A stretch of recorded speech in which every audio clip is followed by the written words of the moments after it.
Amen. Atong palakpakan si Lord Vic. Gusto nga palakpak alang sa Ginoo. Ini mo katapad nga, gwapa kay ka, gwapo kay kakarong kabuntagon. Kay nakita gyud na akong himaya ni Lord sa imong dagway. Amen. Una gani himaya ni Lord, talagsaon gyud na imong makita ba. Amen. Sa Lord, magampo ta. Ginoo, salamat kayo sa kahigayunan ng imong gitugot. Salamat kay Lord, kay niya pa kami buhi nga nangandoy pagdaghan gikan kanimo. Kusa nagtuumi nga naaragyog ka Ginoo sa among taliwala karon balang espiritu. Salamat nga imo kaming tudluan pagdaghang mga butang parang among pagkinabuhi nining kalibutan. Di lamang kami kutob mabuhi, kundi mabuhi gid mi alang kanimo sa imong katuyuan. Kusa salamat kay Lord, kay ikaw ang Dios nga gamhanan sa tanan, mamuhat gayod sa katingalahan ug labaw pa sa among gihandom magihuna-huna man. Thank you for today. We just commit all things to you. Nya among hinumduman Ginoo among makaigsuonan nga naa sa mga simbalay, nasa training centers, naa Ginoo sa among mga kasimbahanan nga lokal. Sila ni Pastor Elmer ug si Chay, si Pastor Ramil ug si Choy. Lakip na among mga training centers, among missionary si Sister Bubot. Ikaw magauban kanya kanunay. Among mga higala nga pastors, tanang mga pastor, Lord, regardless of the label denominations, as long as they preach you as their Lord and Savior, Lord, bless them as well. Bless Israel, Ginoo, sa grabe karon nga hagit pa sa ilahang nasod. Ikaw, Ginoo, magapanalangin pa dayon sa imong pinili nga nasod ug katawan, O Dios. Bless our nation, Philippines, and our leaders, Lord. Mga national man o local leaders, Ginoo, magapanalangin usab ikaw. Among hinumduman, Ginoo, ang mga nagbalatian karong kabuntagon. Among padayon nga ihalad, isubmit nga na kanimo si Sister Linda, aklaw Ginoo sa iyang physical challenge as of today.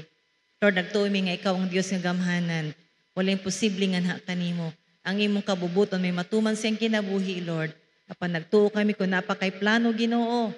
Ang iyong panglugwayan iyang kinabuhi mo, bangon siya, Ginoo, para may mo siyang testimony, ug mahimo siya Ginoong display sa kahibulungang buhat nimo ug milagro sa iyang kinabuhi. Usa, Lord, imo siyang i-bless physically, i-bless nimo Ginoo ang iyang kinabuhi karon. Ug bisan pang tanan nga mga balatian Ginoo karon among gi-mention Lord, among i-mention si Brother Eman Ginoo Beltran nga mag-undergo operation tomorrow. Ikaw, O Dios, mag-bless Ginoo kaniya physically ug imong i-bless Ginoo ang doktor Ginoo nga mag-minister ug mag-administer Ginoo sa operation. Imo ang Ginoo ang kamot sa doktor mahimong imong kamot para mahimong successful ang operation. Ug sa tanan nga mga balatian Ginoo nga wala lang minasayod apan karon Ginoo, they're physically challenged, Lord. Amo sila gi-dedicate nga kanimo. Bless them, Lord, in Jesus' name. Bless the word, O Lord God, you are about to listen. And Lord, may the mouth of your servant be just an instrument, O Lord God, para ang imong pulong ma-establish, Ginoo, para sa matag kasing-kasing nga maminaw karong kabuntagon. Himaya ug dungog alang lamang kanimo sa ngalan ni Jesus. Amen og amen. Wala ta pagtindog igsoon. Atong basahon ang atong text this morning, Lamentations chapter 3 verses 21 to 33. Lamentations. So na siya sa Isaiah, Jeremiah, Lamentations. Okay? Sige atong basahon ang atong text before ta maglingkod. Ikan pa din Yet this I call to mind and therefore I have hope. Because of the Lord's great love, we are not consumed, for His compassions never fail. They are new every morning. Great is your faithfulness. I say to myself, the Lord is my portion, therefore I will wait for Him. The Lord is good to those whose hope is in Him, to the one who seeks Him. It is good to wait quietly to the salvation of the Lord. It is good for a man to bear the yoke while he is young. Let him sit alone in silence, for the Lord has laid it on him. Let him bury his face in the dust. There may yet be hope. Let him offer his cheek to one who would strike him, and let him be filled with his grace. For men are not cast off by the Lord forever. Though he brings grief, he will show compassion, so great is his unfailing love. For he does not willingly bring affliction or grief to the children of men. God bless the reading of His word. Manglingkod tang tanan, inay mong katapad, good morning. Okay, so karong kabuntagod maghisgot ta may tungod sa kanang ginahimo ni Lord kanato kana kada adlaw ba, pero sa dili kay ta ingon ana ka conscious, no?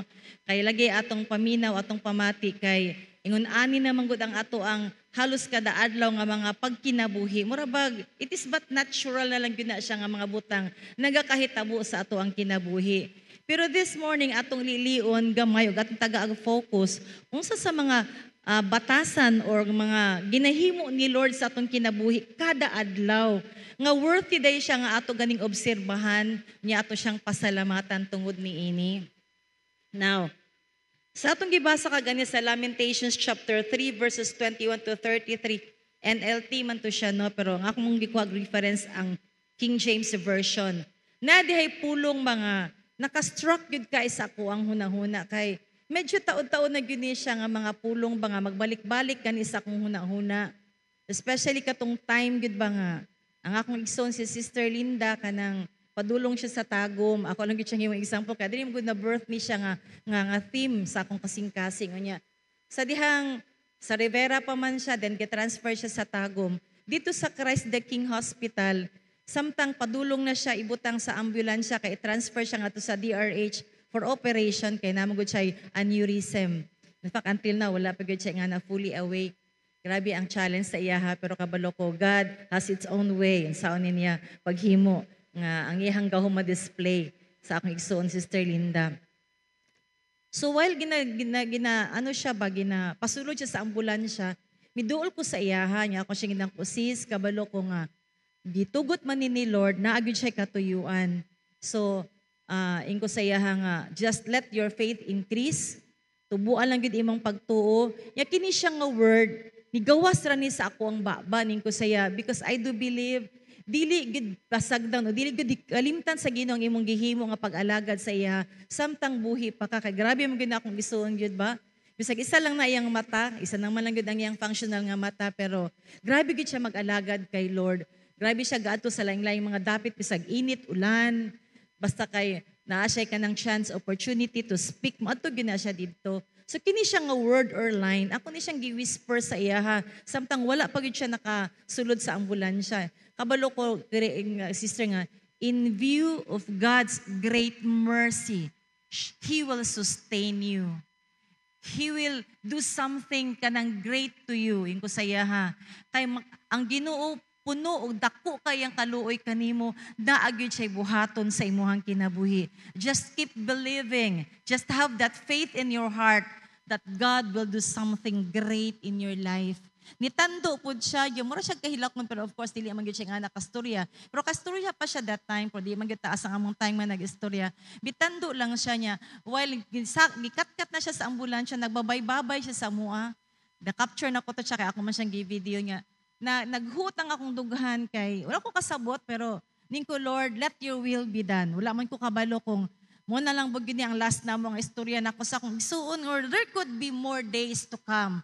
Or someday, magbarog gyud siya, kay hangtod karon naa pa man gyud akong gisuon. Actually, naa pa gyud siya. Nag-ampo pa gyud mi sa milagro sa Ginoo nga mapahitabo sa iyang kinabuhi. Pero kini siya, akong gi-mention tungod kay dili man gud na birth kini siya nga title ba. Sa akong i-share sa inyo karong kabuntagon. Kaning word ba nga nasa Lamentations, at the same time napo ni siya sa Romans chapter 12. Ato na siyang basahon later. Kanang word nga nag-ingon ba? In view of God's great mercy. Kanagid siya nga line. In view of God's great mercy, tungod sa dakong kaluoy sa Ginoo. Kabalo ba tang kada adlaw naglakaw ta sa kaluoy sa Ginoo? Pabor, kaluoy, grasya, naglakaw ta kada adlaw. Yung sahay dili kay ta ingon ana ka observant ba? Or it could be somehow nagapasalamat gyud ta, pero dili gyud ingon ana siguro tanang panahon. Mabati nato giunsa ta sa Ginoo paghatag og kaluoy ba? Nga hangtod karon buhi pata ni apata karon naginhawa ato pang na-enjoy ang mga butang nga naa sa atong palibot, kauban pa nato atong pamilya, napatay mga trabaho, napatay mga blessings tungod kay ang Ginoo kanunay naluoy ug nagauban kanato. So ang atong study this morning mag-focus ta about the word of the Lord, about the word merciful. Ang Ginoo daghan man siya character actually. Merciful God, a loving God, faithful God, our deliverer, a kind God. Daghang kaay siya kanang character, daghang kaay siya description. Pero mag-focus ta karon sa word merciful. Tungod sa dakong kaluoy sa Ginoo. Tungod sa dakong kaluoy sa Ginoo, ni apata. Tungod sa dakong kaluoy sa Ginoo, mi barug pata. Tungod sa dakong kaluoy sa Ginoo, giluwas ta niya gikan sa kangit-ngit ug yatang gibalhin ngadto sa kahayag. Muna nga kana ang ato ang tutukan karon tungod sa dakong kaluoy sa Ginoo in view of God's great mercy.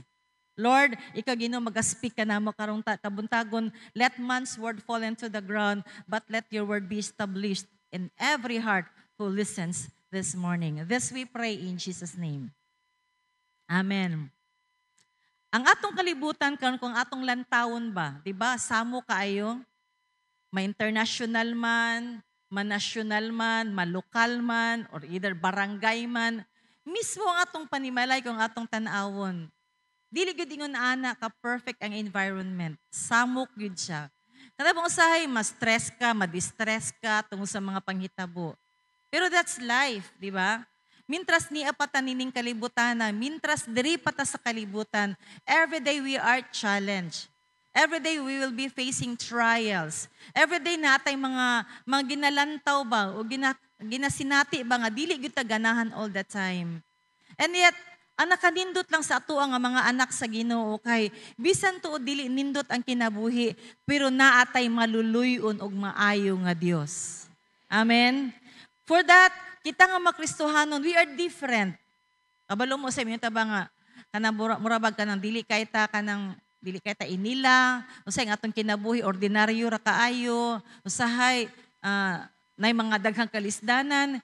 Pero in God's point of view, kung nakasabot lang kita unsa ang word ni Lord ba, kabalo ba ta nga we are totally different from those people who haven't Lord in their lives?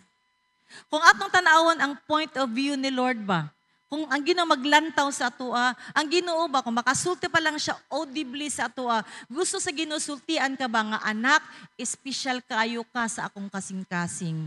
Anak, gipili ta ka out of millions kay na ako'y plano alang kanimo. Kung pwede pa lang si Lord mo barog sa tubangan niya, visibly mingon siya ba nga, anak, na ako'y nindot nga plano sa inyuhang kinabuhi. Jeremiah 29 verse 11, sige man basa na nga verse no, for I know the plans I have for you, says the Lord, plan to prosper you and not to harm you, plans to give you hope and a future. And that's exactly what God is doing to us today. And until now, He is doing it for us. Ginahimo na ni Lord. Tungod na kay naluoy siya sa tuwa, kabalo siya bang limitado lang yun ang atong mahimo on our own capacity, on our own wisdom and strength. We are just limited. Muna nga naluoy si Lord naglantaw sa atua. Ya tungod si anda kung kaluoy, unta masabtan nato ang iyang mga pagpamuhat. Para sa iya gyud ta mo kapyot, sa iya gyud ta mo salig, sa iya lang gyud ta mo magmuyahat sa ato ang mga pagampo, mga pagpangamuyo. Muna karon kabuntagon, just keep it in mind. Kay ang objective ni Lord sa atua, karon ang objective sa atong study karon kabuntagon is for us to remember again how merciful God is in our lives. Unsa ka maluluyon si Lord sa ato ang kinabuhi. Amen. Let me start with this story. Magsugod ko ani nga story. Ako ra gyud siyang nabasahan kay nagabasa-basa man gyud kog libro. Istorya ni siya may tungod sa usa ka mayor sa true to life ni siya nga story ha kay documentary man ni siya nga story. Mudugan na ni siya nahitabo. Istorya ni siya sa usa ka mayor nga ang pangalan Fiorello H. Laguardia, no? Mayor ni siya sa usa ka medyo dili gud nga naka-progressive nga city sa New York City. Nahitabo ni siya nga story 1935. So wala pa'y natawa ani nato ani 1935 no. Isa may natawa din 1935. So wala pa gyud. So medyo taw-taw na gyud siya nga istorya. Kani si Fiorello H. Laguardia, buutan gyud siya nga mayor. Fair and just, pero ang pinaka-ultimate fair and just si Lord man lang gyud. Pero kahit papano in his own simple ways, na known siya sa New York City. Wala man gyud gi-specify kung sa gyud nga municipality or city, pero part siya sa New York City actually. Nahimo siyang mayor. Niya, during that time, very challenging yun ang iyahang dapit nga iyang gidumalaan. Pobre, unya, tungod sa kapobrehon, daghan kaayong mga kaso sa kawat, uban pag yun ka na mga patay, ano ba, daghan yun siya mga kaso nga dili nindot. Nga tungod ni ana si Fiorello H. Laguardia, ibati niya ba nga, nagyo siya dapat buhaton nga extra effort para at least man lang ma-minimize, dili man gyud totally ma-eliminate ang mga problema sa iyang syudad. One time, usa ka gabi ni ana, ambot ganong gabi man po, din ko nga, hala ang ila yung office dito hangtod gabi, no? Yun siya nga, one night manggod, si Mayor Laguardia, niadto siya sa usa ka korte. Court ba? Court. Unya, didto, gisultian niya ang judge nga supposed to be magdumala atong kuan ka ng hearing. Yun siya nga, pwede ba nga ako'y say mo puli? So of course, kay ang judge, naman siya respeto sa mayor, iyang gihatag ang iyang lingkuranan niya. Ang mayor mo'y naglingkod. Niya usa ka kaso nga giatubang dito, nga gipasangat dito, naay usa ka pobre tigulang na nga lola, ang iyang kaso, nangawat siya og pan, tinapay ba? Pan. Nangawat siya og tinapay, kaya iyang gipakaon sa iyang mga apo. So meaning, siguro, wala na yung mga anak, o niya siya ang nag-take over sa responsibility nga magpakaon sa iyang mga apo. Niya, kini siya nga kaso, gisangat ngadto sa korte. Niya, samtang gibasa ni Mayor Laguardia ang case, ingon siya nga, okay, nangawat ka og tinapay, wala magisudin pila ka bukpan. Basta kayong purpose ang pagpangawat to feed her grandchildren. Niya, mo tingon si Laguardia, upon hearing the case, niya kay probable man gyud kay naa magi-witness nga gikawat niya ang pan sa bakery. Strong man gyud. Yang purpose atong tag-iya sa bakery nga para maduot gyud ba og madisiplin ang tigulang. Kay siguro kung sa tuwa pa na tigulang na ka nagpabadlong pa ka, murag ingon ana ba. So gusto gyud tag-iya sa bakery nga masilutan gyud ang tigulang. So si Laguardia samtang naminaw siya sa ilahang mga istorya, ningon siya sa tigulang, iyang giatubang ang tigulang nasa iyang atubangan. Siya nangawat yung kaugpan. Wala po na baka ang tigulang, yes, sir. Siya nga, may post for a while si Laguardia. Tungod kay nagawat ka, silutan ta ka. Kahit tanan man nga makasalanan na amang yung corresponding silot. Mutingin siya nga, ang akong silot sa imuha mao ni siya. Silutan ta ka, maghatag ka og fine. Meaning, i-penalize ka, i-penalty ta ka, og magbayad ka og $10. No, kung imong ihapon siguro ang pan nga iyang gikawat, wala ra gori $10. Oy, ang $10 karon murag gamay ra kay na siya hunahon pero year 1935 dako na kay na siya value, di ba? So, siya nga i-penalize ta ka, i-fine ta ka og $10. Or ingin siya or either kung di ka gusto nga i-penalize ka, wag gani kay kwarta, bagay nangawat ka. Iprisuhon ta ka og napulo ka adlaw. Ana si Mayor Laguardia. Niya, after niya nahatag ang iyang hukom, gikuha niya ang iyang hat, di ba ka ng mga judge na masali mo kalo-kalo, kaniadto na amang good na siya. Gikuha niya iyang kalo, gibutang niya sa iyang lamisa, gibutang niya ang $10. Siya mismo nagbutang siya og $10. Human niya nasulti ba nga, sige, ang akong silot sa imuha manang, kay nangawat man ka, $10 or pili ka, maprisuhon kag napulo ka adlaw. Pero ang nakashock dito sa mga tao nga nag-witness during sa kanang hearing, si Mayor Laguardia mismo, gikuha niya yung kalo, gibutang niya diya siyang atubangan, gibutangan niya og $10. Humaniini, iyang gipasa-pasa ang iyahang kalo ngadto sa mga tao nga naa dito sa chamber. Na-shock ang tigulang o na-shock ang mga tao nga naminaw. Mismo si Mayor naghatag og $10. Unsa pagyoy mas naka-shock, ipasa-pasa niya ang iyahang kalo, ingon siya nga, kamo nga naa dinhi nga lumulupyo sa New York City, silutan tasad mo, i-fines tasad mo, kamong tanan nga niya dinhi maghatag og 50 centavos, inyong ihulog sa kalo nga nag-ikot-ikot dinha. Kay makaingon ko ba nga, wa mo'y gihimo nga lumulupyo man mo diri sa syudad. Apan na itigulang nga nangawat na lang yun in taon tungod sa iyang kalisod para ipakaon sa iyahang mga apo. Kamu siguro pipila nga naa dinhi nakakita mo sa iyang kahimtang apan wa mo'y nahimo. Hinunuan na ipipila sa inyo ha nga inyo pagigiduot ning tigulanga. Muna nga di lang kutob si manang ang ako ang silutan og $10 as fine sa iyang gihimo nga pagpangawat. Kamong tanan nga ni adinhi muhatag pud mo tag 50 centavos as fine because you do nothing. You never show mercy to this woman.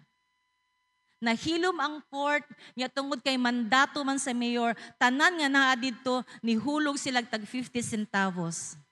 Kabalo mo sa nahitabo? Of course, ang tigulang, nabayaran niya ang $50 nga penalty kay mismo ang mayor kato yung gihatag is enough already sa penalty nga $50. Nilakaw ang tigulang nga naabsuelto siya, bit-bit pa niya ang $47.50 tungod kay gikaluyan siya sa mga tao dito sa palibot o sa sulod ngadto sa korte. That is actually amazing act of mercy. Gikaluyan ang tigulang. Ingon anang klaseng kaluoy nga gusto ni Lord nga atong hinumduman. Pero kabalo ba ta? Kato siya nga istorya, hinimo to sa tao. Praise God for that act of mercy. Pero kabalo ba ka kinsa ang pinakamaluluyon sa tanan? Nga bisag dili pa ta maghimo og maayo pero gikaluy-an gihapon ta niya ang Ginoo. Wala siya naghandom nga balusan ta niya. Naghimo siya daan sa iyang action. In fact, ang iyang death sa cross, iyang kamatayon sa cross is already an act of mercy. Not just an act of love. Pero kaluoy kay kabalo siya ang tao, walay paglaom kung wala siya'y buhaton. Muna naluoy siya. Kaya nasayod si Lord kung dili siya muhimo sa iyang bahin. Nasayod ang Diyos Amahan, kung dili niya ipadala, ihatag iyang bugtong anak na si Jesus, wala gyud tay paglaom. Muna nga, ang dakong kaluoy nagsugod nga na sa Ginoo. Ingon pa din sa atong verse. Deuteronomy chapter 4 verse 31. Ingon pa din For the Lord your God is a merciful God. He will not abandon or destroy you or forget the covenant with your forefathers, which He confirmed to them by oath. Diba? Gisulti din sa Deuteronomy chapter 4 verse 31, For the Lord your God, ang Ginoong atong Dios, maluluyon nga Ginoo. O sayang atong description kay Lord and Savior lang man. Yes, that's true. Pero over and above, God is also merciful. Ingon pa din He will not abandon or destroy or forget the covenant with your forefathers.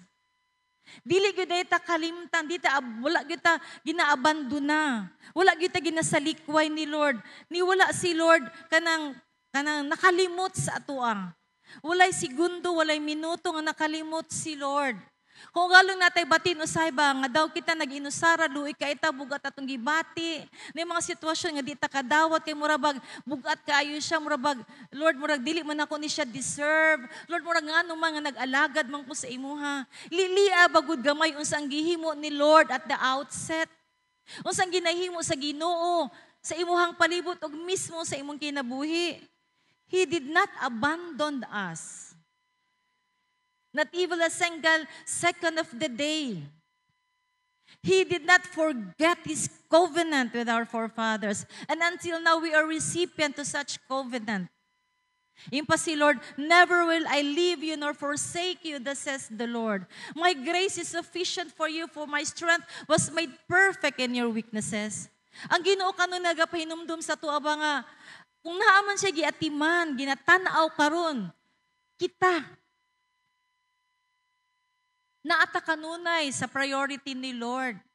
We are God's business. May bitaw hangtod karon if you notice, ang word ni Lord usay strong ba? O sa ang word ni Lord ginabadlong gyud ta. Ang word ni Lord ginapahinumduman ta. Kay dili gusto sa Ginoo nga sa umaabot nga panahon, dili ta makaangkong sa iyang saad nga kinabuhing dayon. Muna nga ingon siya, For the Lord our God is a merciful God. Ang tao maluoy man sa to usahay, no?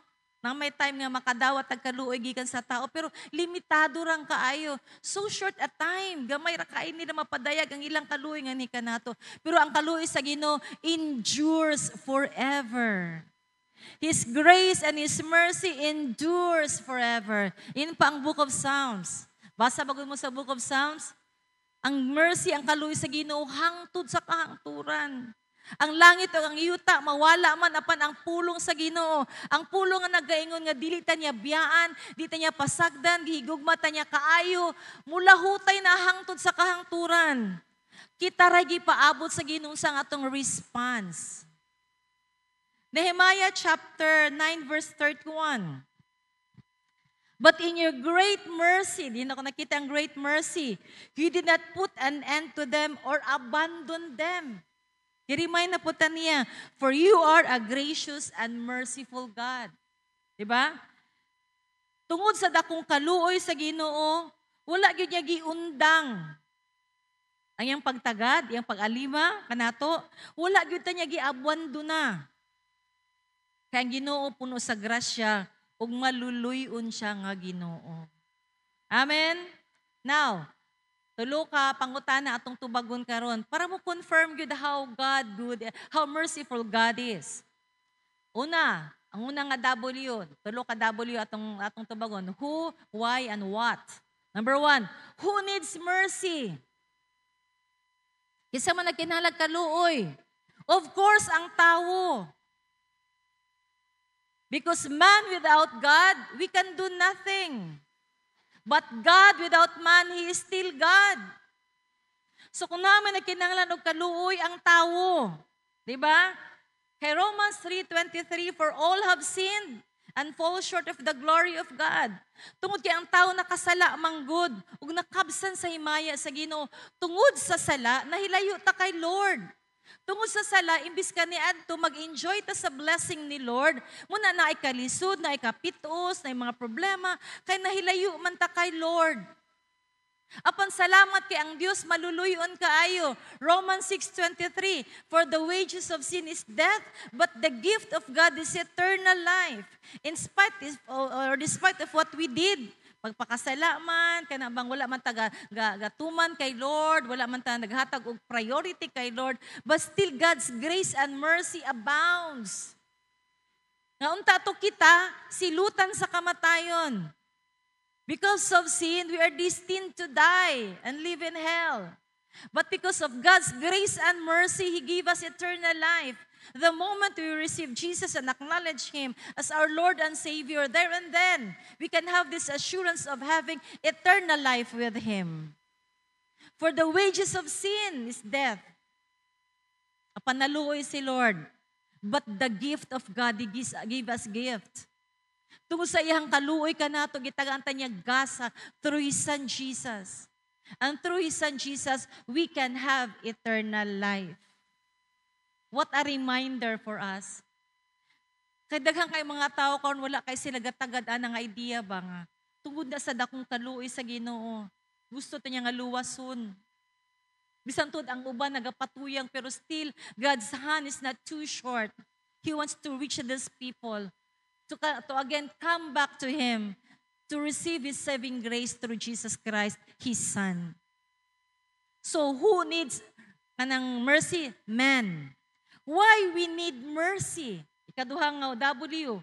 Nganong kinahanglan matag kaluoy? Why we need God's mercy? In fact, we need God's mercy on daily basis because daily we are facing trials, challenges, so forth and so on. Why? Nganong kinahanglan man tawag kaluoy sa Ginoo? James chapter 1 verse 2 to 4. Tingnan pa dinhi. Consider it pure joy, my brothers, whenever you face trials of many kinds, because you know that the testing of your faith develops perseverance. Perseverance must finish its work so that you may be mature and complete, not lacking anything. Nganong kinahanglan tag grasya sa Ginoo kay pa dinhi, gi-mention dinhi, daily we are facing trials whenever any day and whenever you face trials of many kinds. Kuhanin mo ni siyang line nga, we are facing trials of many kinds.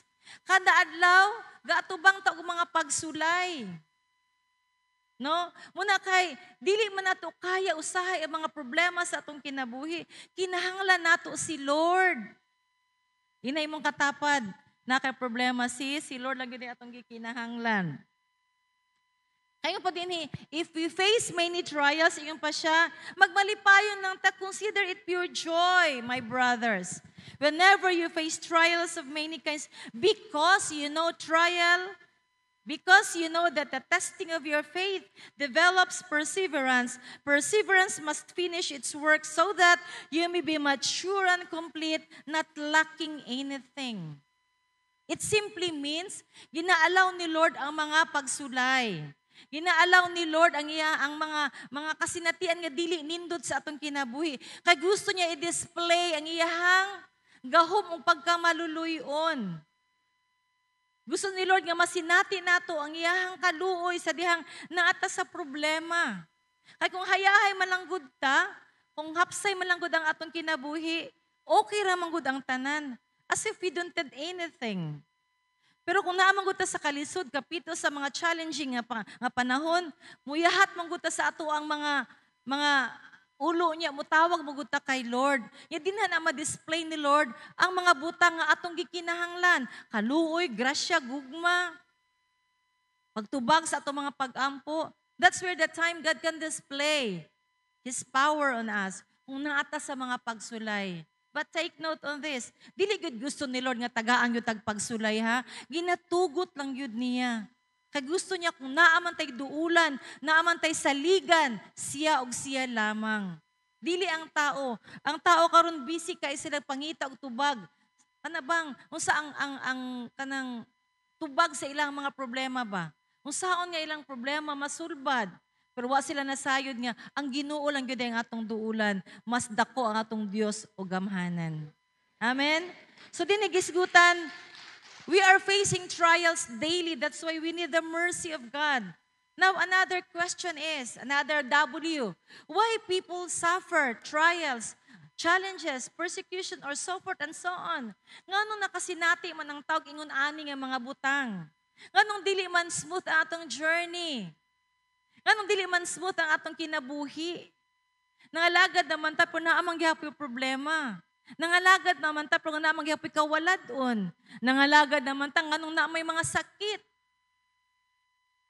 Ako lang ganing igsoon, di ba? Kung yung kanapasirisuhay, yun, grabe yun si Sister Linda. But why God allows it? Naa siya reason. Pero natay tulo ka butang ang atong tun-an karon, why people suffer? Because of three things. Akong i-share sa inyo ha, dali lang. Why people suffer? Nganong naaman ang tao nagaantos man? Nganong ang tao na may mga problema? Nganong kita bisag Christian na tadasig kay ta natin simbalay, gapil tag mga pagsimba, training, so forth and so on. Pero naman gapo yung mga pagsulay in any kinds. Ang pagsulay man nang mga dili man gina kwarta, pwede relationship. Gina-challenge sa atong relationship sa mag-asawa, sa magpamilya, magkigala, by network. So mga pagsulay gihapon na siya. Now, why people suffer? Because of three things. Number one, why people suffer? Because it is part of God's dealings. Muna siya ang pagsuta sa Ginoo ba? Gina-deal ta niya. Ginatanda-out niya ba kung unsang atong respond, kung galing natin mga pagsulay. I don't know, naka-remember pa mo giwali ni Pastor Ding? Actually, ang problema, dili man gina siya actually problema. 10% tagud ana ang pinaka-substantial nga reason why there is a problem. Pero mga nung ma-blow upan mo, dako man ang problema because 90% is how we respond it. Una usay si Lord, ginaalaw niya ang mga trials, mga problema, kay gusto niya tanawon ba? Unsang to pag-response ang mga problema? It is but just part of God's dealings. Ang ginaalaw niya ang problema para kita mo grow. Di ba katotong gibasa sa James? Nga ginaalaw niya nga magproblema, na mga problema, na mga kasinatian para matestingan ang ato ang pasensya, ang atong attitude, ang ato ang pag-respond sa mga problema. So ngunong naay problema, because God wants to deal with us. He wants to deal you and me. How we respond to the problem. In kaso na ay may mga dili pag sinabtanay ang mag-asawa, saan niyo pag-respond? Ang problema sa inyong tali mag-asawa. Kung mag-away ang mama, ginikanon og mga anak, usa to pag-respond nga dili mo dako ang problema sa panimalay. Kay whether we like it or not, nagyumangunan nga mga hagit. Kung natay kawala doon, sa to pag-respond sa kawala doon. Kung natay balatian, sa to pag-respond ang balatian. Kinsa atong duulan, kinsa atong saligan. That's why God allows trials because He wants to deal with us. He wants to see how we respond to the trials that He allows. Number 2, SIT. Why God allows problem, why people suffer, why people kanang na trials na ipagsulay. Number 2 is self-induced troubles. SIT. Self-induced troubles. Kada bang atong hinimuan ba? Atong kagustuhan ba? Because of our poor judgment, poor decisions, it brought damage sa atong kinabuhi. Natay mga panahon usahay ba nga, kita man gud usay buot-buot gyud ta ba? As if kanabang we thought we are smart enough to know how to answer or how to address the problem. But at the end of the day, ato nasab na ba nga dili man din ako kaya, for nanay consequences. Nay mga damage na. Muna siya ang self-induced troubles. Nang nay problema, kita ra po'y naghimo ni ana. Nang nay problema, kay gabuot-buot mangguta wala tagauna og sangon nga na sa Ginoo. Wala ta ano ka sa kay Lord ba? Nangayog ka alam. Muna siya ang self-induced problems. That's why we suffer consequence. Third reason why people kanang suffer trials or there's problems, attack of Satan or demonic or Satan's attack. Atake gid sa yawa. Kay naamo gud tay kaaway. Naamo gud ka ng kaaway to nga di gid siya malipay. Nang kita magmalipayon. John 10:10, naka-remember mo? The thief comes to steal, to kill, and to destroy. So demonic attack. Kung may problema, kag gina-atake ta sa yawa. Gina-atake ta sa atong kaaway. Kag gusto gyud niya nga birahon ta sa dili pagsalig sa Ginoo. Hilabi na kanang increasing ng atong faith, increasing na atong pag-alagad kay Lord, kapag gamit ta kay Lord. Natay mga plano na para ang Ginoo malipay sa atong kinabuhi. Nagyud na mga interruptions, na mga hindrances. Pero ingnon ta mo, in spite of this attack, kung naa si Lord sa atoa, mas gamhanan ang ato ang Ginoo. Amen. Katong ato ikanta ganiya, Yahweh, Rapha, Adonai, El Shaddai, that is God is in our lives. That is God, that is who He is in our lives. Kung kabulong takin sa si Lord sa atong kinabuhi, dili gyud ta mahadlok. Muna kung na may pag-atake, na may mga problema, dapat right ang atong response. So, what will be our response to trials? No? Medyo paspas akong idea, kadi mo gani siya ako. What is our response to trials? If trials comes because there are causes, ang causes niya part of God's dealings, self-induced trouble, because of demonic or Satan's attack, unsa dapat ang atong response? Dapat tayo tayo response. Dili gid pwede nga victim lang ta kanunay, ang atong mentality is biktima ta, dapat tayo tayo, dapat huptan, nagyud tayo response kung na may mga pagsulay nga moabot sa atong kinabuhi. Now, what is our response? What our response should be. Diba, nag-mention ko kaganiya, ang usa ka rason, first reason, nga nung na problema, it is part of God's dealing. Now, if it is part of God's dealing, what should be our response? Kung gi-allow ni Lord, nga problema, unsa dapat ang atong response? Para ma-display ang kaluoy, mabati nato yung kaluoy. Submit. Surrender. James 4:7 and 8, tagingon, submit yourselves then to God, resist the devil and he will flee from you. Come near to God and he will come near to you. So kung kang problema nga miabot sa itong kinabuhi, it is part of God's dealing. What should be our response then? As children of God, dapat ang atong response, dili tayo nga mubiya sa iya, sama sa gihimo sa uban. Kung naay problema, dili nun mga lagad, kaya gina-question nila ba?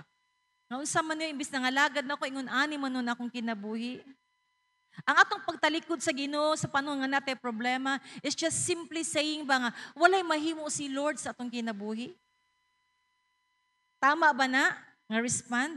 Kana bang natay problema tapos mo talikod ta, dinon ta mga lagad, mawala na ta sa atong network, mawala na ta sa atong cell group, di ta mapulog simbalay, kay lagi natay problema. Kabalo ka usang klaro nga mensahe din ha. sa imong pagtalikod, as if you are saying God cannot do anything about your problem.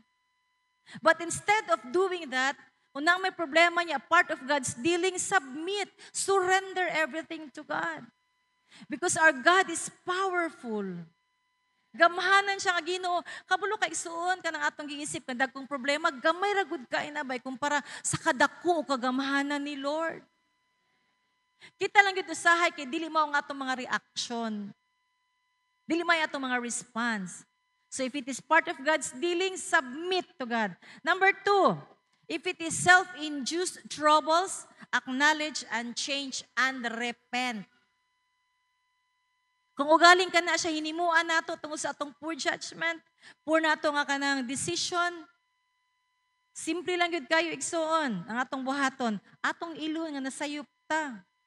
John 1:9, if we confess our sins, He is faithful and just to forgive us. Kaso man na mali atong mga ginahimo, di man manguang atong mga response.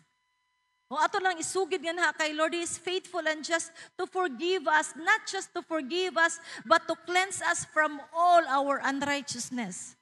Because unbelief is unrighteousness. Muna kung galing na akagihimo ba nga, if you think, tungod man ko din sa akong hinimuan ba, muna ingon ani akong kahimtang, duo lang sa Ginoo. Dili gid ta isa likway ni Lord. Dili gid mo talikod si Lord sa toa. Hinunua with open arms. Gaksunta sa ginugdawaton ta niya pagbalik. That is if we will just acknowledge it, humble down ourselves, change and repent.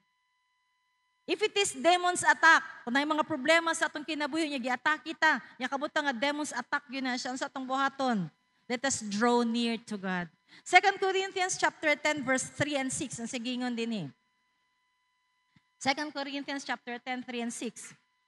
If it is demons attack or satanic attack beyond God's will, ingon pa din what shall we do then as children of God? Take note on this verse, ingon pa din 2 Corinthians chapter 10 verses 3 to 6, ipa siya. For though we live in the world, we do not wage war as the world does. The weapons we fight with are not the weapons of the world. On the contrary, they have divine power to demolish strongholds. We demolish arguments and every pretension that sets itself up against the knowledge of God, and we take captives every thought to make it obedient to Christ.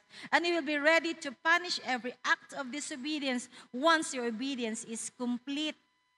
Sa may buti pasabot din Kung atong nasabtan nga ang problema kanang atake gyud sa demonyo, atong hinumduman nga dili ta makig-away, nga kita-kita ra. Makig-away ta kauban ang Ginoo. Kay ang Ginoo tagaan ta niya kagahom. Gahom nga gikan kaniya, Acts 1:8, He will give us power. Tagaan ta gahom sa Ginoo. Pinaagi sa balang espiritu nga ato ang mabuntog ang kaaway. Kaya we are not waging wars against people, but we are waging war against the spirit of this world. Muna nga, on the contrary pa siya, we have divine power to demolish strongholds. Natay gahom, langit nung gahom nga para atong mabuntog ning mga espiritu nga usay nagagapos ka nato by using the name of the Lord Jesus Christ and by the blood of the Lamb. Muna ginatudluan kita kanunay sa itong mga prayers nga dapat atong i-apply kanunay ang dugo ni Kristo. Ang pangalan ni Jesus Christ. Kay dinhilang gid mo kurog ang mga daotang espiritu. Ang dugo ni Kristo nga atong itabon kanunay sa ato ang kinabuhi, itabon sa atong pamilya, itabon sa atong mga property, itabon sa atong mga ministries. Dugo ni Jesus Christ. And of course, the name of Jesus Christ, the name above every name. Every knee shall bow, every tongue confess that Jesus Christ is Lord. Muna once we realize nga kana siya nga problema, it is a demonic attack. Let's go to God in prayer. Let's come near to God, draw to God in prayer. And He will draw nigh to us. Pray more, pray hard. Using the name of Jesus and applying the blood of Jesus. Muna ay kita kalimot ka na kada adlaw. Ato ging isulti, Lord, akong gi-apply, tabuni mi Ginoo si mong hamili nga dugo para kung unsa man ang atake sa yawa sa amuha karong adlaw, dili gid sila mo prosper. For no weapon formed against us will prosper. Mas dako gyud gihapon si Lord nga atong gialagaran. Kaya lang we have to use our authority. And our authority is in the name of Jesus and by the blood of the Lamb. Muna kung makabulutan mo gamit, ana, atong masinati, unsa i-display ni Lord ang iyang kaluoy, ang iyang pabor, ang iyang tubag sa atong mga pag-ampo. Okay? Na-answer ba? Why? Who needs mercy? People, kita. Why there is problem? Why we need mercy? Because tungod sa ato ang maginahimo usahay without us knowing it, siguro di ta conscious or it could be conscious ta. Muna kailangan natong kaluoy ni Lord para matulid ta, mabalik ta sa iyahang linyada. Yan of course, kinalan atong iswituhon nga nung na mga problema. Yan atong gamito ng ato ang kahibalog otoridad in the name of Jesus. After knowing this, that we need God's mercy, that we need God, His power, His blood, and everything para magmadaogan ta, what shall we do then? Usa dapat atong buhaton? Kaya nakasayod naman ta nga, ang ginulang yun atong gikinahanglan. Of course, atong basahon Romans 12:1. Atong basahon ng Romans 12:1. Romans 12:1 and 2.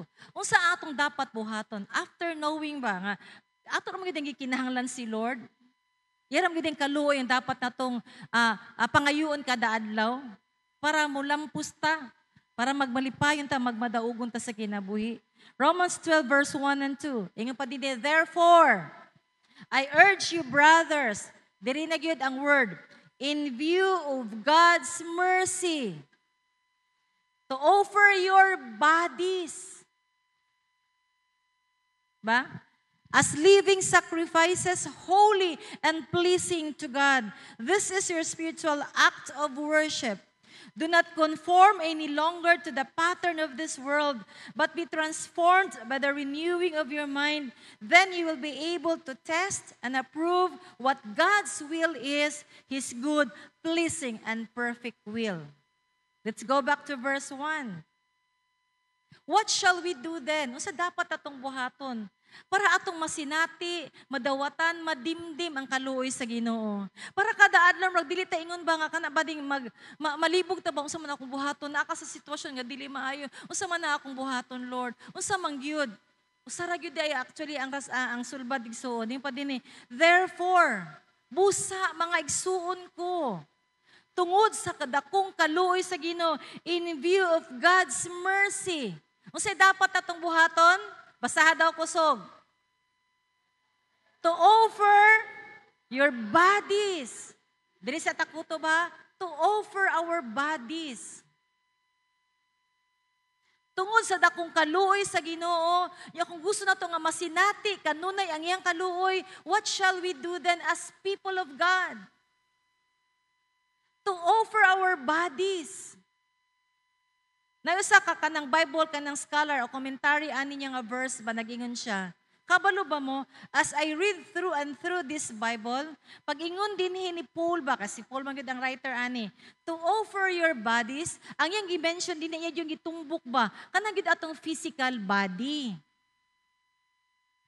Not just a spiritual body nga nasa sulod nga kanang mind, kana ba atong soul, dili lang na kana. It practically means, ingon pa siya, to offer our bodies. Yan ang i-address sa mga Romans before, mga Romans mangod ng mga people, kani siya, mga Kristiyano sa Romans mangod kani adto, tungod kay dato sila nga lugar, busy kayo sila ba? Sila guding Romans ang center of commerce pod. Usa sa mga sentro sa commerce ba niya, ang ilang kinabuhi, busy gyud. Dili man pod actually gyud sala ilang gikabisihan kay negosyo para man siguro sa ilang panginabuhi. Kasama sa giningon sa atong vision keeper kanunay, dili man gyud sala actually maningkamot ta kay mintras napatani ning kalibutan na maningkamot man gyud ta kay di man pud pwede nga atong panginahanglan atong isalig sa uban. No? Kung kitay anak ka, naminyo ka, di man pud pwede nga ang pagkaon sa imong pamilya imong isalig sa imong mama ug papa pa. Kay nagminyo naman ka manginabuhi kag imuha. Magingon na ana ba? Pero at the outset when it comes to our service to the Lord, dapat priority si Lord. Ingon pang Romans 12:1, therefore, I urge you, brothers. Pero pag compel yun ta ba? Gidasig yun ta ba? Murubag ka nang pwede pa sa may laing word na ng urge. Na bang gipugus ta ba? Tama ba ni nga word? Pero pag itagaan ang gitagdiin, barbag intentional gyud. Kung si Pastor Dig pa kagahapon, be intentional. In view of God's mercy, naglakaw lang ta sa kaluoy. Grasya sa Ginoo kada adlaw. What shall we do then as response to what God did to us? Present your body, offer your bodies. In what way we can offer God our bodies? Kanang atong physical nga body. Let's get involved and engage. Kung kita busy kay ta sa ubang activity, kung panahon gani kay Lord, let us be present. Let us give our lives to the Lord. After all, si Lord may tag-iya ni ini, dili man ni atua. Diba?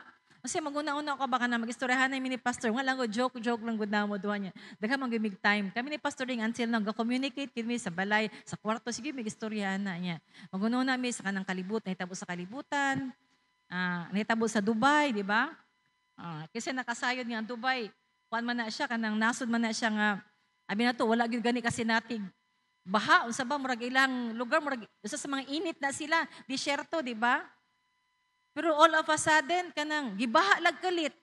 Yung pagkakita ni Pastor Ding ana siyang han. Unsa man ni han kay basi niya kana lang mga reels lang ba nga gidungag-dungagan lang, gifilter lang. Nagbaha dawhan ang Dubayan, ang airport, ang mga malls la bugo tinuod ba gyud ni? Nag-question pa ta ba? Tinuod ba gyud ni siya? Tinuod gyud di ay nga nagbaha siya. Di ba? So you see na yung mga butang ba nga, beyond imagination, beyond our control. Ang linog. Yung pa sila kung init o kayo ang panahon, pag mag-ulan, ang mupuli ana, linog. Yung sige ba yung linog-linog?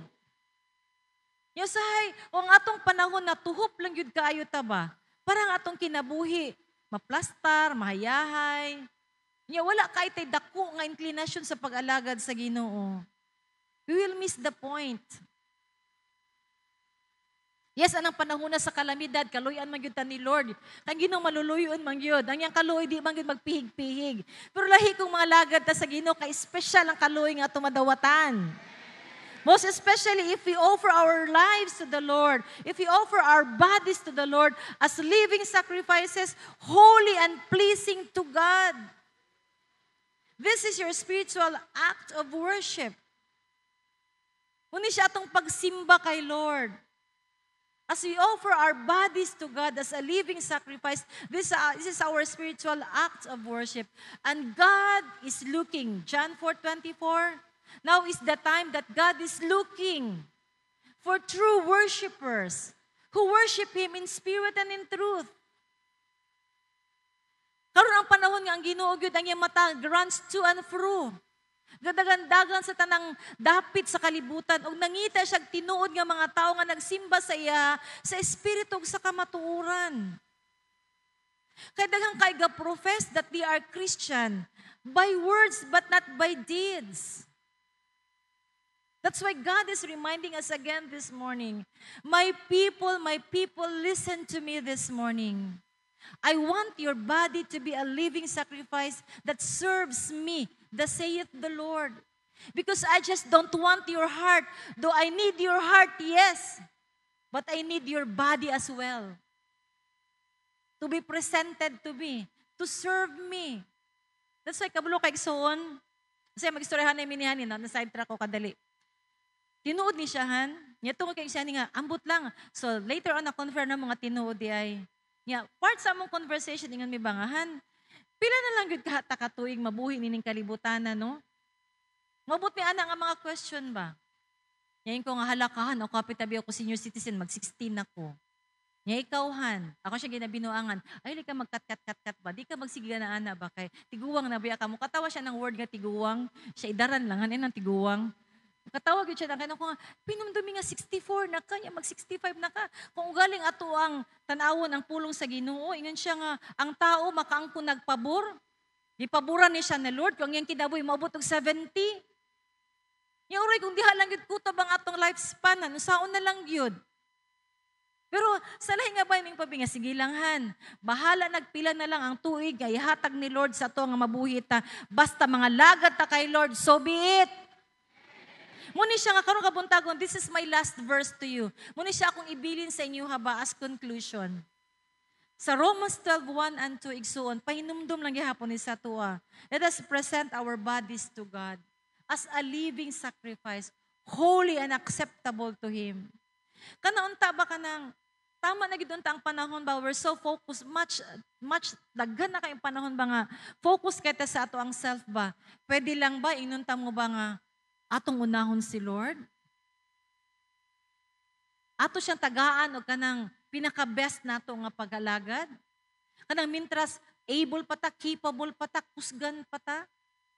Kaya pa nato ulakaw, kaya pa nato magsulti sa uban, kaya pa nato muani sa church para mag-serve kay Lord. Pwede ba nga atong ihatag ang atong kinabuhi kay sa Ginoo? Nga pa murabag mingon ta ba nga, Lord, gusto jud ko mahimuot ka sa akong kinabuhi. Gusto gyud nako Lord bugtian ka sa imong kaluoy nga gihatag sa ko Ginoo. Kay nahimo kong ingon ani kun I am who I am today because of you, and I have what I have because of you. Because of your great mercy, Lord, na ingon ani pa ko hangtod karon. Tungod sa imong dakong kaluoy Ginoo, hangtod karon makakaon pa ko 3 times a day. Tungod sa imong dakong kaluoy Ginoo, makatulog pa ko sa nindot nga tuluganan Ginoo kada gabi. Tungod sa imong dakong kaluoy Ginoo, himsog pa ko Lord hangtod karon. Tungod sa imong dakong kaluoy Lord, ginatagbo nimo ako mga pagkinahanglan. Tungod sa imong dakong kaluoy Ginoo, ako mga anak naka-eskwela pag may nga eskwelahan. Tungod sa imong dakong kaluoy Ginoo, niya pa ko makasulti pa ko. Akong paminsar okay pa, akong kamot, akong tiil makalakaw, kapakusgan pa, tungod na si munda akong kaluoy Ginoo. And because of that, dili ba pwede nga atong i-response ang pinakanindot nga response para kay Lord? Muna nga ningon siya, I urge you brothers, in view of God's mercy, busa mga igsoon tungod sa kaluoy sa Ginoo, atong ihatag ang atong kinabuhi nganha kay Lord. The best offering we can give to the Lord is not in terms of money. Pwede mo takahatag og dako kay Lord. Minta Lord, mo na gini akong best nga offering sa imo nga Ginoo. Pero kabalo ba ka unsang best offering nga gi-desire ni Lord sa atong kinabuhi? Your life, my life, our lives. Muna nga isuon pahinumdom lang gini siya actually. Kanang simple lang gyud kay nga minsay pero mo lang gyud ang gibati na ako ba nga ako mo gud mismo gina-remind ko ni Lord ba.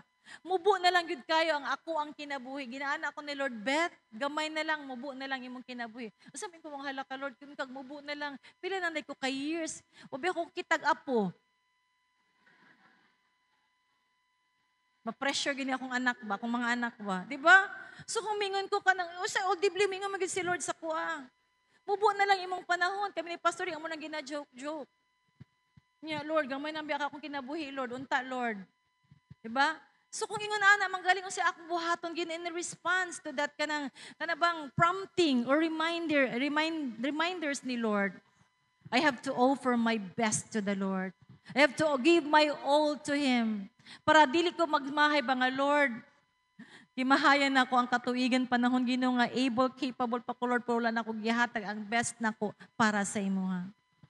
That's why dear brothers and sisters, my dear PCCians, pahinumdum lang yun ni siya. A gentle, a loving reminder from our Lord through His Word. Amen. God is so merciful. Kada adlaw ang iyang kaluoy kanunay gud kauban ka nato. Tan-awa lang gud sa imong kinabuhi karon tungod sa kaluoy sa Ginoo. Pero unsa man ang dapat nato nga response? Simple lamang gingon ni Lord. I-offer lang gud nato atong best nga na sa iya. In so doing, daghan tag masinati panganindot ug maayo nga mga butang gikan kay Lord. Magbalipayon gyud ta igsoon ang mga damgo nato, ang mga butang nga wa pa nato madawatan na nato tungod kay kita nag-alagad kay Ginoo sa Ginoo 100%. Shall we all stand please?